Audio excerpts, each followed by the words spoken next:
यी घटनापछि फारसका राजा अर्थशास्त्रको राजत्वकालमा इजरा बेबिलोनबाट उक्लेर आए। परमप्रभु इस्राएलका परमेश्वरले मोसाद्वारा दिनुभएको व्यवस्थामा इजरा चाहिँ एकजना निपुण अध्यापक थिए। तिनले मागेका सबै कुरा राजाले मन्जुर गरिदिए, किनभने परमप्रभु तिनका परमेश्वरको हात तिनीमाथि थियो। तिनै राजाको 7औं वर्षको 5औं महिनामा इजरा यरुसलेममा पुगे। पहिलो महिनाको पहिलो दिनमा तिनले बेबिलोनबाट यात्रा सुरु गरेका थिए र 5औं महिनाको पहिलो दिनमा तिनी यरुसलेममा आइपुगे, किनभने परमप्रभुको कृपालु हात तिनीमाथि थियो। किनकि इजराले परमप्रभुको व्यवस्था अध्ययन गर्न र पालन गर्न र इस्राएलमा धर्मविधि र धार्मिक शिक्षा सिकाउन आफैलाई समर्पण गरेका थिए। सदा चाहिँ फेथ मिडिया फेलोसिपको आजको बिहानको प्रसारणमा यहाँहरू सबैजनालाई हार्दिक स्वागत छ। आज मैले यहाँहरूको माझमा ल्याएको विषय छ परमप्रभुको निगाह कसरी प्राप्त गर्ने, अथवा परमेश्वरको कृपालु हात आफूमाथि कसरी प्राप्त गर्ने। मैले भर्खरै पढेको खण्ड इजरा 7 अध्यायबाट 1 पद 6 पद अनि 7, 8, 9, 10 पदहरूबाट थियो। हामी देख्छौँ आज सबैत्र विश्वमा फेरि पनि यो महामारीका पेन्डेमिकका कोरोना भाइरसका कुराहरू बढेर गएका छन्। सबैतिर हताहत हाहाकार महामारी भएको अवस्था छ, अनिकालको अवस्था आउँदैछ। अघिल्लो हप्ता मैले वचनको तृष्णाको अनिकाल, त्यो अन्नको अनिकाल होइन, पानीको तिर्खाको होइन, तर वचनको तृष्णाको अनिकाल, वचनको तृष्णाको अनिकालको बारेमा चर्चा गरेको थिएँ। अनि यसै क्रममा त्यही क्रमको एउटा श्रृङ्खलाको यो अगाडिको भाग हो कि हामी परमेश्वर र उहाँका कुराहरूमा, परमेश्वर उहाँको वचन र विधि विधानका कुराहरूमा तृषित हुँदा र नहुँदाको फरक के रहन्छ।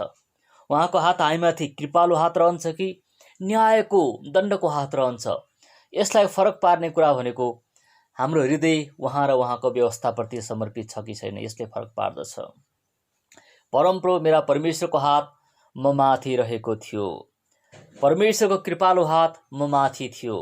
कि हामी पनि यसरी नै जीवनको अन्त्यमा गएर फर्केर हेर्दा यो भन्न सक्ने बन्न चाहन्छौँ अथवा चाहँदैनौँ। यदि चाहन्छौँ भने प्रियहरू, आज हामीले गर्नुपर्ने एउटै काम भनेको इस्राएलले गरे झैँ परमेश्वरको व्यवस्था, परमप्रभु परमेश्वरको व्यवस्था, उहाँका वचन जान्न, सिक्न, अध्ययन गर्न, पालन गर्न अनि तिनै कुराहरू अरू मानिसहरूलाई सिकाउन, लागू गर्न आफूलाई समर्पण गर्ने काम नै हो। आज धेरै मानिसहरूले परमेश्वरको हात हामीमाथि अथवा आफूमाथि रहेको अनुभव गरेका छन्। इजराकै समकालीन नेहेमियाले गरेका थिए। मूसामाथि परमेश्वरको हात रहेको थियो। एलियालाई उहाँले स्वर्गदूतहरूलाई काग जस्तै बनाएर पठाइकन खुवाउनु भयो। धेरैजनामाथि उहाँको हात रहेको छ। यसको पछाडिको रहस्य के हो अनि हामी यो काम कसरी गर्न सक्छौँ, यसको बारेमा आज हामी चर्चा गर्नेछौँ। छोटो पृष्ठभूमि हामी हेऱ्यौँ, हामीले सुरुकै पदमा हेरिहाल्यौँ। यो घटनापछि भनेको छ, यो घटना भनेको चाहिँ वास्तवमा इजरा बेबिलोनबाट यरुसलेममा, इस्राएलको यहुदाको राजधानी यरुसलेममा आउनुभन्दा 50-60 वर्ष अगाडिका घटनाक्रमका त्यहाँ घटिने 2-3वटा राजाका राज्यकाल बितिसकेका छन्। अनि ती राज्यकालमा जस्तै फारसका राजा, पर्सियाका राजा कोरेसले पहिलोपटक यरुबाबेलको नेतृत्वमा यहुदीहरूलाई यरुसलेममा फर्केर परमेश्वरको मन्दिरमा जान, लैजान, सामानहरू लैजान, मन्दिर निर्माण गर्न आदेश दिएका थिए, अनुमति दिएका थिए। परमेश्वरको हृदयलाई चलाउनु भएको थियो। तर बिचमा विभिन्न ती पदाधिकारीहरूले, सेनाका अफिसरहरूले, विद्रोहीहरूले विभिन्न कुरा लगाएर उल्टो पत्र लेखिदिएर त्यसलाई भाड्ने काम गरे पछाडि त्यो रोकिएको थियो। अनि उनको शेष पछाडि फेरि दारा राजाले पनि यहुदीहरूलाई जाओ तिमीहरू फेरि आफ्ना परमेश्वरको मन्दिर निर्माण गर, त्यहाँ बलिदानको होइन विधि विधानहरू सुरु गर भनिकन पठाएका थिए। तर त्यो पनि बिचैमा अड्कियो।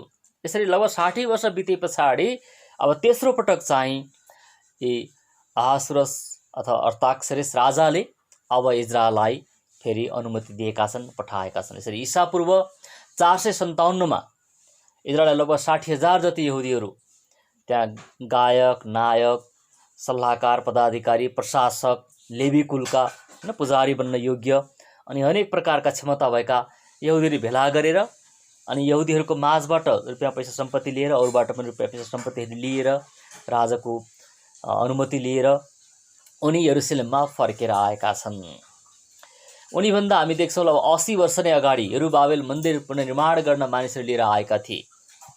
तर अब हिजराको काम चाहिँ मन्दिर एक प्रकारले निर्माण भएको अवस्था, तर त्यो मन्दिरमा आराधना, बलिदान, सेवा, वचन पाठ सिकाउने काम पुजारीहरू चाहिँ नखटेको अवस्था। अब उनको काम चाहिँ मानिसहरूलाई, अब जीवित मन्दिरहरूलाई, मानिसहरूलाई जसमाथि परमेश्वरको बडो चासो हुन्छ भौतिक मन्दिरभन्दा, ती मानिसहरूलाई परमेश्वरमा सुदृढ गर्नु थियो, स्थापित गर्नु थियो। र यसको निम्ति इजरा एकजना योग्य व्यक्ति थिए। यसै कारण राजाले पनि उनलाई अनुमति दिए। परमेश्वरको निगाह उनीमाथि रह्यो, कृपालु हात उनीमाथि रह्यो भनिकन इजराले बारम्बार लेखेका छन्। घटीमा 6-7 पटक उनले 10-11 अध्यायमा उल्लेख गरेका छन्। यसरी सुरुका 6 अध्यायहरूमा यरुबाबेलका कामहरूको वर्णन छ, हामी यहाँ देख्छौँ। भने त्यसपछिका 4 अध्यायमा इजरा यरुसलेममा आउने क्रम, अनि आए पछाडि उनले ल्याएको जागृति, मानिसले गरेको विलाप र शुद्धिकरण र पश्चाताप र उहाँमा परमेश्वरमा गरेको पुनर्समर्पणको बारेमा हामी देख्न पाउँछौँ। अनि यसै क्रममा यसरी परमेश्वरको निगाह, कृपा, शक्तिशाली हात, कृपालु हात आफूमाथि रहेको थाहा गर्दै इसरायलले यो कुरा बारम्बार लेखेका छन् कि परमप्रभु मेरा परमेश्वरको निगाह ममाथि थियो, उहाँको हात ममाथि थियो। त्यसकारण हामी भन्न सक्छौँ इजराको पुस्तक वास्तवमा भन्ने हो भने यदि कोही व्यक्ति आफूलाई पूर्ण समर्पित गरिकन, शुद्धिकरण गरिकन परमेश्वरमा आउँछ, प्रतिबद्ध बन्छ भने उसमाथि परमेश्वरको कस्तो निगाह रहन्छ, कसरी उसलाई परमेश्वरले चलाउनुहुन्छ, यो कुराको उत्साह, शिक्षा दिन, प्रेरणा दिन, चुनौती दिन वास्तवमा यो पुस्तक लेखिकन यसरी राखिएको हो। कुन कुन रूपमा, अब हामी हेरौँ बाइबलबाट, हामी हेरौँ कुन कुन रूपमा परमेश्वरको हात उनीमाथि थियो त, उनीमाथि रहेको हामी प्रमाण देख्छौँ त। हामी वचनबाट हामी हेर्दै गयौँ भने हामी यो कुरा बुझ्न सक्छौँ। पहिलो कुरा त राजाले उनलाई यरुसलेममा फर्किजान अनुमति दिए। हामीले अघि पढेको खण्ड, परमप्रभु इस्राएलका परमेश्वरले मोसाद्वारा दिनुभएको व्यवस्थामा इजरा चाहिँ एकजना निपुण अध्यापक थिए। उनले आफैले त्यो कुरामा तयार पारिसकेका थिए। तिनले मागेका सबै कुरा राजाले मन्जुर गरिदिए है त। राजाले इस्राएलले इच्छा गरेका, चाहेका, मागेका सबै कुरा मन्जुर गरिदिए, सहमति दिए, किनभने परमप्रभु तिनका परमेश्वरको हात तिनीमाथि थियो। यसो भएको हुनाले यो क्रममा मन्जुरी दिए पछाडि के उनले लान पाए त? के इस्राएलीहरू, के पुजारीहरू, लेवीहरू, गायक गवैयाहरू, द्वारपालहरू र मन्दिरका सेवकहरू तिनको साथमा यरुसलेममा आए। यी व्यक्तिहरूलाई लान राजाले तिनलाई अनुमति दिए। हामी यो कुरा देख्छौँ।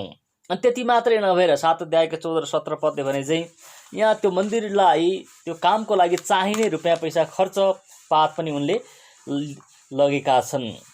राजाले यो उर्दी लेखेर दिएका छन्। म यो उर्दी दिँदैछु कि मेरो देशमा भएका कुनै इस्राएलीहरू, पुजारीहरू र लेवीहरू समेत जो राजी खुसीसित यरुसलेममा जान चाहन्छन् तिनीहरू तिमीसँग जान सक्नेछन्। कर्कापले होइन, त राजी खुसीले जान चाहन्छन् भने जाउन्। दासत्वको कैदको अर्को देशमा गएका व्यक्तिलाई राजाले छुट दिएर पठाउँदैछन्। तिम्रो जिम्मामा भएको तिम्रा परमेश्वरको व्यवस्थाको सम्बन्धमा यहुदा र यरुसलेममा के भइरहेछ सो हेरविचार गर्न राजा र तिनका 7 जना सल्लाहकारहरूले तिमीलाई पठाएका हुन्। राजा र तिनका सल्लाहकारहरूले यरुसलेममा वासस्थान गर्नुहुने इस्राएलका परमेश्वरलाई सित्तैमा दिएका सुन र चाँदी पनि तिमीले लानु। हेर्नु है त, अब सुन, चाँदी, शासक, प्रशासक, गाउने सबै प्रकारका मानिसहरूलाई लिएर, थोक र वस्तु लिएर यहाँ इजरा फर्किरहेका छन्। साथै बेबिलोनको प्रदेशभरि तिमीले लैजान सक्ने जति सुन र चाँदी र साथै यरुसलेममा तिनीहरूका परमेश्वरका भवनको निम्ति मानिसहरू र पुजारीहरूले राजी खुसीत जे भेटेर दिन्छन् ती पनि तिमीले लैजान सक्छौ। यहुदीबाट, गैर यहुदीबाट, राजाका आफ्नै सेना अफिसरदेखि लिएर इस्राएलका आफ्नै मानिसहरू सबैबाट मानिस लगायत रुपियाँ पैसा पनि उनले लान सक्ने भए, सुन चाँदी पनि लान सक्ने भए। यो परमेश्वरको कृपा, परमेश्वरको अनुग्रही हात उनीमाथि थियो भन्ने कुराको प्रमाण हो। यो त भयो राजाले उनले मागेका सबै कुरा दिए भन्ने बारेमा। अब मन्दिरका लागि चाहिने सामग्री किन्नको लागि पनि हामी देख्छौँ 17-18 पदमा उनले त्यसबाहेक यस रकमबाट साडीहरू, भेडाहरू, थुमाहरू, तिनका साथ अन्नबलि र अर्घबलिका सामानहरू तिमीले निश्चय किन्नु र तिनलाई यरुसलेममा तिम्रा परमेश्वरका मन्दिरको वेदीमा बलि चढाउनु। कुनै सुन चाँदी केही चाहियो भने पनि तिमीले ती कुरा लानु भनिकन हामी यहाँ देख्छौँ। राजाले उनलाई अर्को काम पनि के गरिदिए? इजरायलले तिर्नुपर्ने जुन राजस्व छ अथवा कर छ त्यो पनि मिनाहा गरिदिए। 24 पदमा यो कुरा उल्लेख गरिएको छ। कुनै पनि पुजारीहरू, लेवीहरू, गवेहरू, द्वारपालहरू र मन्दिरका सेवकहरू अथवा परमेश्वरको यस भवनको अरू काम गर्नेहरूलाई राजकर वा आयकर वा महसुल लगाउने तिमीहरूलाई अधिकार छैन।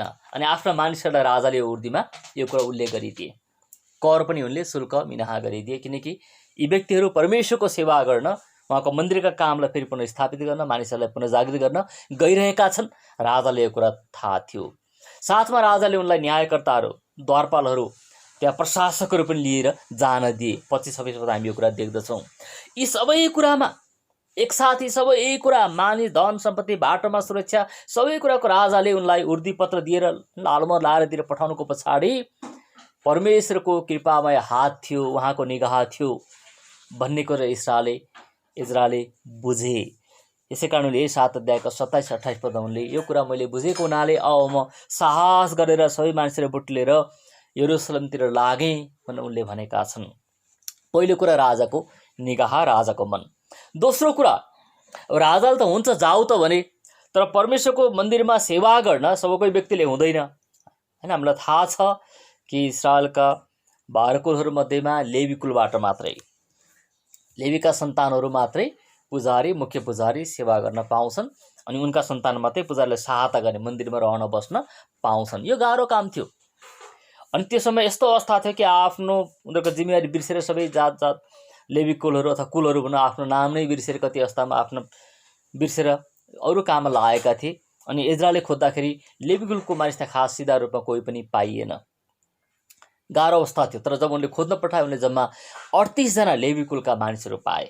यो चाहिँ हामी 8 अध्यायको 16-17 पदमा हामी यो कुरा लेखेको देख्दछौँ। अनि ती मानिसहरूको नाम पनि यहाँ उनले दिएका छन्। जब मैले मानिसहरू पुजारीको निरीक्षण गरेँ त मैले कुनै पनि लेवीलाई त्यहाँ देखिनँ। हेर्नुहोस् है त, अब सबै कुरा, भौतिक सुरक्षा, राजनीतिक सुरक्षा, सबै कुरा प्राप्त भयो, तर मुख्य जुन कडी हो भनाइ छ नि त, धेरै मुसा त भेला भए तर बिरालोको घाँटीमा त्यो घन्टी कसले बाँध्ने? घन्टी पनि तयार छ तर बाँध्ने मुसा पाइएन भने चाहिँ अब कसरी सुरक्षित बस्ने, कसरी खबर पाउने बिरालो आएको नआएको भने जस्तै सबै कुरा भयो, तर परमेश्वरको मन्दिरमा बलिदान गर्न, शिक्षा दिन, पूजाआजा गर्न अथवा जे गर्नुपर्ने काम गर्न अरू कुलले मिल्दैन, लेवी कुलले मात्रै मिल्छ। त्यो लेवी कुलको मानिस नै पाइएन, यहाँ देखिन भनेका छन् इजरायलले। तर कृपा यहाँ पनि परमेश्वरको थियो कि उहाँले आफ्ना जनहरू, सेवकहरू लुकाएर राख्नुभएको थियो। यसैले मैले एलिएजर, अरियल, समयाह इत्यादि मान्छेका नाम लिएका छन्। यो अरियल, इल्यातान, यी बुद्धिमान मानिसहरूलाई बोलाएँ अनि यी मुखिया कहाँ गएर अरू मानिस पनि खोज्न आदेश दिएँ। र परमेश्वरको भवनका सेवकहरू, पुजारीहरू तिम्रो गाउँठाउँमा, तिम्रो नगरमा छन् भने मलाई पठाइदियो भनिकन मैले निवेदन पठाएँ, समाचार पठाएँ। अनि 18 पदमा फेरि यहाँ हामी अनुग्रह यहाँ देख्छौँ परमेश्वरको। हाम्रा परमेश्वरको अनुग्रहमय हात, कृपालो हात हामीमाथि रहेकोले तिनीहरूले हामी कहाँ इस्राएलका छोरा, लेवीका छोरा, महलीका परिवारका एक बुद्धिमान मानिस सरेबियालाई तिनका छोराहरू र दाजुभाइहरूका साथमा जम्मा 18 जना पुरुषलाई ल्याए। अनि त्यसै गरी 19 पदमा तिनका दाजुभाइ र भतिजाहरू जम्मा 20 जना पुरुषलाई पनि ल्याए। होइन, 18 र 20 गरेर कति भयो त? 38 जना। यी बाहेक तिनीहरूले 220 जना मन्दिरका सेवकहरू पनि ल्याए। हेर्नु है त, अब पुजारीका काम गर्ने योग्य 38 जना, त्यो बाहेक पुजारी भित्र जुन महापवित्र स्थानमा जान योग्य व्यक्ति हुन् ती बाहेक बाहिर मन्दिर परिसरमा रहेर सहायता गर्ने अरू पनि 250 व्यक्ति उनले पाए। यो पनि परमेश्वरकै अनुग्रही र कृपालो हात थियो, इजरायलले यहाँ बताएका छन्, लेखेका छन्। यो दोस्रो, पहिलो राजाको कृपा, दोस्रो पुजारी लेवीहरू पाउनु, यहाँ परमेश्वरको कृपा। तेस्रो चाहिँ अब हामीले अघि हेरिसकेको खण्डमा हामी देख्छौँ कि बेबिलोनबाट इस्रायलको यरुसलेममा आउनको निम्ति यहाँ उक्लेर आउन भनिएको छ। अलिक पहाडी देश भएको उक्लेन हो, वास्तवमा बेबिलोन चाहिँ उत्तरमा, इस्रायल चाहिँ दक्षिणमा पर्दछ। त्यहाँ आउनको निम्ति पहिलो महिनाको पहिलो दिनमा सुरु गरेर 7औं वर्षको, ती राजाको 7औं वर्षको, अरिस्तार्खस राजाको 7औं वर्षको पहिलो महिनाको पहिलो दिनमा यात्रा सुरु गरेर, होइन, यत्र धेरै मानिसको दलबल, सुन चाँदी, रुपियाँ पैसा, घोडा गधा सबै थोक लिएर अनि 5औं महिनाको पहिलो दिनमा इजरा र उनको दल यरुसलेम आइपुगेको छ। यसको अर्थ बाटाको म्याद कति रह्यो? 4 महिना, होइन, 120, 25, 22 दिन त्यो 4 महिनाको यात्रा मरुभूमिको, जङ्गलको, नदी किनारको, त्यो बेलाको समय चोर डाकु लुटेराहरूको अखडा बाटामा थिए। यो सुरक्षा चाहिन्थ्यो। अब यहाँनिर यरुसलेमसम्मको यो यात्रामा परमेश्वरको सुरक्षा, यो पनि परमेश्वरको अनुग्रह। अनि अचम्मको कुरा एउटा के छ, रोचक कुरा भने इजरायलले राजाले यहाँनिर इजरायलले भनेका थिए कि म तिमीलाई मेरा सेनाहरू साथमा लगाएर पठाइदिन्छु, म सेनाहरू साथमा लगाएर पठाइदिन्छु ताकि बाटोमा तिम्रो सुरक्षा होस्। तर इजरायलले अगाडि भनिसकेका थिए, एउटा कुरा घोषणा गरेका थिए, उनको यो साहस दुस्साहस अथवा परमेश्वरमा भरोसा विश्वास जे भनौँ, यो एक प्रकार हामीले पनि देखासी गर्न लागेको कुरो उनले भनिसकेका थिए। बाटोमा हाम्रा शत्रुहरूका विरुद्धमा सिपाहीहरू र घोडचढीहरू हामीलाई सहायता गर्न हाम्रा साथमा रक्षक भई जानलाई राजा कहाँ माग्न मलाई शर्म लाग्यो। माग्न पाउँथे, उनले मिल्थ्यो, राजाले खुसी साथ अगाडि भनिसकेकै पनि थिए। किनभने हामीले राजालाई यसो भनेका थियौँ, अगाडि उनले भनिसकेका छन् है त यहाँनिर, उहाँलाई खोज्ने सबैमाथि हाम्रा परमेश्वरको निगाह रहन्छ, तर उहाँलाई त्याग्नेहरू सबैमाथि उहाँको भयङ्कर क्रोध पर्छ। यसरी परमेश्वरमाथि यति ठुलो ग्याम्बल उनले गरिसकेको हुनाले उहाँले सुरक्षा दिनुहुन्छ, उहाँलाई हामी खोज्छौँ, उहाँको निगाह हामीमाथि रहन्छ। तपाईँका सेना हामीलाई चाहिँदैन राजा, हाम्रो अनुमति मात्रै दिनुहोस् भनिसकेको हुनाले अब चाहिँ उनलाई फेरि के भयो, अन्तिममा धेरै धन सम्पत्ति, रुपियाँ पैसा, मानिसहरू सबै भेला गरेपछि उनलाई अब डर भयो। यो डरको सामना उनले कसरी गरे, अब फेरि राजा कहाँ गएर सरी राजा महाराजा भन्न गएनन्, तर उनले के गरे भने तब हाम्रो परमेश्वरको सामु हामी आफूलाई दिन तुल्याउन र हाम्रा आफ्नै निम्ति, हाम्रा बालबच्चाहरूका निम्ति र हाम्रा सबै सम्पत्तिको निम्ति उहाँसँग कुशल यात्रा मागौँ भनी, कुशलको यात्रा मागौँ भनी मैले अहावा नदीको किनारमा उपवास बस्ने घोषणा गरेँ। हैन, यत्रो 60,000 मानिस लिएर उनी आउँदैछन्, पत्नीहरू, छोराछोरीहरू, रुपियाँ पैसा सम्पत्ति सबै भगाल लिएर आउँदैछन्। उनले के गरे, अब परमेश्वरको सुरक्षा ठुलो छ, उहाँको सामने दिन बनिकन उपवासको उनले घोषणा गरे र हाम्रा परमेश्वरलाई हामीले बिन्ती चढायौँ उपवास बसेर र उहाँले हाम्रो बिन्ती सुन्नुभयो। 23 मा हेर्नु है त, यो यात्राको सम्पूर्ण सुरक्षाको प्रबन्ध पनि परमेश्वरको निगाह थियो, उहाँले हाम्रो बिन्ती सुन्नुभयो। अनि परमेश्वरको हात हामीमाथि भएकाले हामीलाई उहाँले बाटोमा शत्रुहरू र ढुकेर बस्ने लुटेराहरूदेखि बचाउनु भयो। 8 अध्यायको 31 पदमा। अनि त्यति 4 महिनाको लामो बाटोमा शत्रुहरू थिए, लुटेराहरू थिए, डकैतहरू थिए, हैन, मारुडी डकैटर्सहरू थिए, लुटपाट गर्नेहरू थिए। यरुसलेममा पुगेपछि हामीले 3 दिनसम्म विश्राम गऱ्यौँ, किनकि 4 महिना हिँडेर बाटोमा त विश्राम गर्दै आएका छन्, तरै पनि 3 दिन चाहिँ आरामले उनीहरू विश्राम गरे। हामी यहाँ देख्दछौँ तेस्रोमा, पहिलो राजाको हृदयलाई चलाउने, दोस्रो परमेश्वरको मन्दिरमा सेवा गर्ने जनहरू, लेवीका कुलका र पुजारीहरू उपलब्ध गराउने, तेस्रो बाटोको 4 महिनाको यात्रामा लुटेर शत्रुहरूबाट बचाउने काममा परमेश्वरको निगाह इजरायल र उनको दललाई भएको थियो। यी सबै हुनुको पछाडि के थियो, हामी अघिसम्म पढिसकेका छौँ, विचार गर्नुहोस् त। यसरी इजरायलमाथि परमेश्वरको निगाह हुनुको पछाडिको काम के थियो, हामी त्यसमा फेरि फर्केर जान्छौँ। हामी फर्केर जान्छौँ 7 अध्यायमा।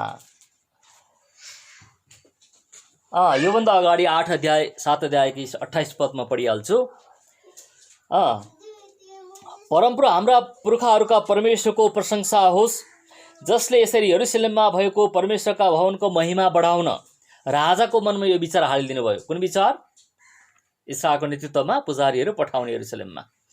अनि राजा, उनका सल्लाहकारहरू र उनका सबै उच्च पदाधिकारीहरूका सामुन्ने म प्रति आफ्नो कृपा दृष्टि प्रकट गर्नुभयो।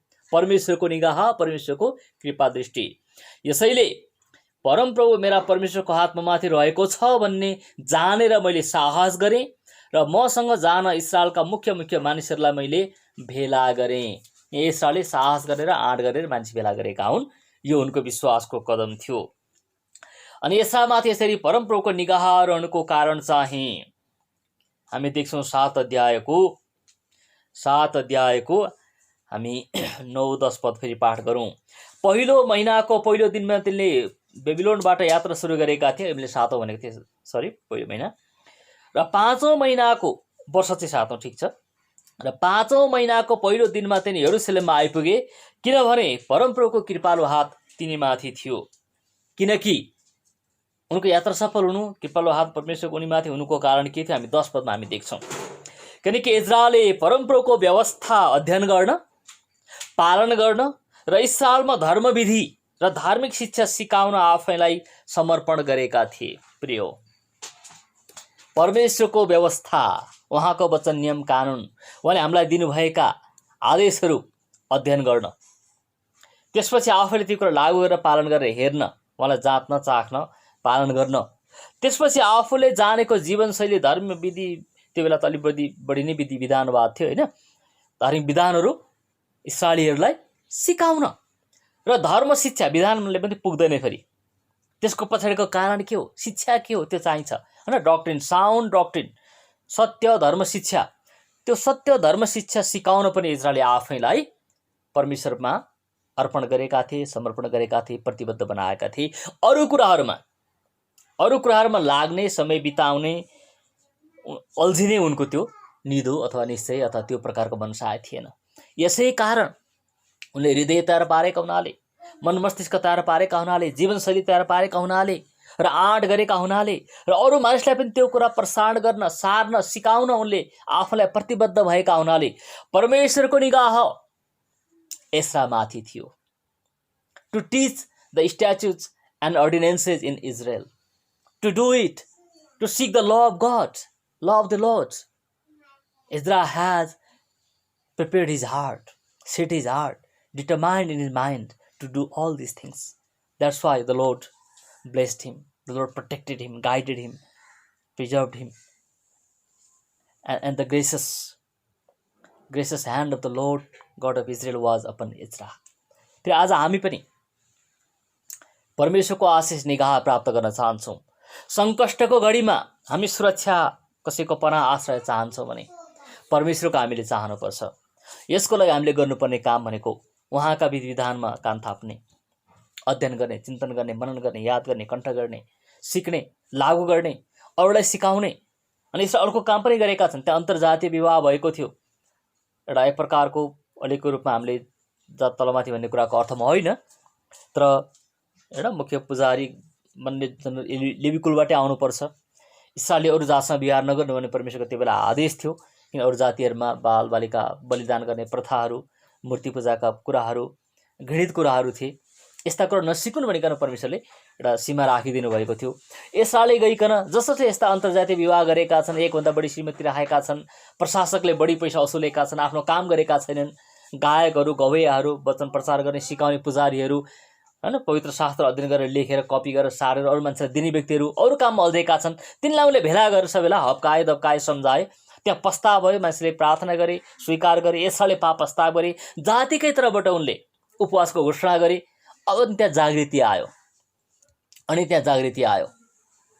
यसका हामी देख्छौँ कि एस्रामाथि परमप्रभुको कृपालु हात, कृपा दृष्टि, उहाँको हात रहनुको पछाडि आफैलाई तयार पार्ने काम, परमेश्वरको खोजी, उहाँको खोजी, उहाँको वचन विधानको खोजी गर्ने काम, विश्वासमा साहसमा अगाडि बढ्ने काम, अनि भएका भ्रष्टता दुष्टताको सामना गर्ने काम, कठिनाइको सामना गर्ने काम, परमेश्वरमाथि नै भरोसा राख्ने काम, परमेश्वरको भवन उहाँका मानिसहरूको निम्ति जोसिलो हुने काम।